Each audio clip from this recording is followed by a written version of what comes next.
Hello, আসসালামু আলাইকুম। কেমন আছেন সবাই? আশা করছি সবাই ভালো আছেন। আর এই সাথে আমি আজকে এসে পড়লাম অন্য আরেকটা ফ্লেভার নিয়ে। মানে আমার পেজে তো সবসময় চিজ কেক, তারপরে ভ্যানিলা, চকোলেট এগুলোই বেশি হয়, মাড কেক। বাট এই রেড ভেলভেটও কিন্তু অনেক বেশি চলে। কিন্তু এগুলোর ভিডিও আসলে কম দেওয়া হয়। কম দেওয়া হয় কি আমি ভুলেই যাই। আর চকোলেট আর ভ্যানিলার তুলনায় রেড ভেলভেটের অর্ডারটা কমই আসে। এই কেকগুলো কিন্তু ময়েস্ট বেস হয়। আমি সবসময় সেমি ময়েস্টই প্রেফার করি। আর রেড ভেলভেট থাকবে, ক্রিম চিজ হবে না, তা তো হয় না আমার পেজের, যেটা অনেক অনেক বেশি হাইপড ক্রিম চিজ। আর রেড ভেলভেটের সাথে ক্রিম চিজের কম্বিনেশন কিন্তু অনেক অনেক মজা লাগে। সত্যি কথা বলতে রেড ভেলভেটের সাথে মানেই হচ্ছে বাটার ক্রিম, ক্রিম চিজ থাকবে। আর বাংলাদেশের মানুষের টেস্ট বাডটা আসলে সব কিছুই একটু একটু ভ্যারি করে সব দেশেরই।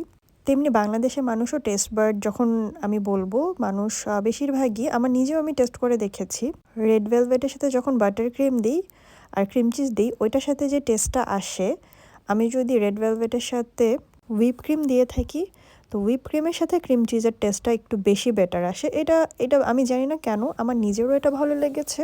আর আমি যতজন মানুষকে এখন পর্যন্ত সাজেস্ট করেছি যারা নিয়েছে সবাই আমার কাস্টমাররা এটাই বলেছে। বাটার কেক অনেক বেশি প্রিমিয়াম হলেও সবসময় প্রিমিয়াম দিয়ে তো হয় না, টেস্ট আসলে ম্যাটার করে, টেস্ট ভালো হতে হয়। তো আমার এই ক্লায়েন্ট কিন্তু বাটার ক্রিমের সাথেই চাচ্ছিলেন, তো পরে আমি বললাম যে আপু আপনি হুইপ ক্রিমের সাথেও ট্রাই করে দেখতে পারেন, আই গেস এটা ভালো লাগবে। উনি আমাকে আসলে রিভিউটা দেয়নি, আমার নেওয়া হয়নি সেভাবে। ওনার ভালো লেগেছে কি খারাপ সেটা আমি জানি না, কিন্তু আমার যেটা মনে হয় যে এটা খারাপ লাগার কথা না, কারণ রেড ভেলভেট কেকটাও সফট থাকে। আর এটা তো অবশ্যই বাটার মিল্ক ইউজ করা হয়, তো বাটার মিল্ক করলে কেক এমনি সফট হয়ে যায় আর ময়েস্ট থাকে। তো আমার সাজেশনেই উনি হচ্ছে এই রেড ভেলভেটের সাথে বাটার ক্রিমের জায়গায় হুইপ ক্রিম নিয়েছিলেন। রেড ভেলভেট কেক আমার বরাবরই অনেক পছন্দ, কিন্তু এই কেকটা আমার পেজে আগে অনেক বেশি চললেও এখন একটু কম চলছে। এটার রিজন হচ্ছে এটা প্রাইসিংয়ের জন্য। ক্রিম চিজের প্রাইস তো সবাই জানেন অনেক অনেক বেশি, মানে ডাবলেরও ডাবল বেশি বেড়েছে। এটা তো সবসময় সবাইকে বলা পসিবল না, কিন্তু আসলে কিছু করার থাকে না। যখন ক্লায়েন্ট চায় তাদেরকে আমাদের ওইভাবেই প্রোভাইড করতে হয়, কিছু করার নেই। আর এই জন্যই কোয়ালিটিটা ধরে রাখার জন্য এটারও প্রাইসটা একটু বাড়াতে হয়েছে, বেশি না, 100 টাকাই আসলে বাড়িয়েছি। এই কেকের ডিজাইনটা যদিও খুব সিম্পল ছিল, বাট আমার তো সিম্পল জিনিস পছন্দ না, আমার একটু হার্ড জিনিসই পছন্দ। আর আমার খুব একটা প্রবলেম আছে, যেটা হচ্ছে আমার হাত খুবই কাঁপে, খুবই মানে খুবই কাঁপে।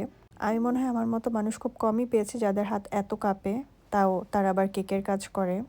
আমি ড্রয়িংয়ে ভালো থাকার পরেও কখনো মেহেদি দিতে পারিনি, এটার মেইন রিজনই ছিল আমার এই হাত কাঁপার জন্য। দেখেন এখানে এই যে বর্ডার বা লাইনটা করেছি, এই সিম্পল লাইনটা করতেও আমার হাত কেমন কাঁপে যে আমি একবারে লাইনটা টানতে পারিনি। ফার্স্ট দুইটা দাগ মোটামুটি ভালো দিলেও পরেরটা দেখেন আমার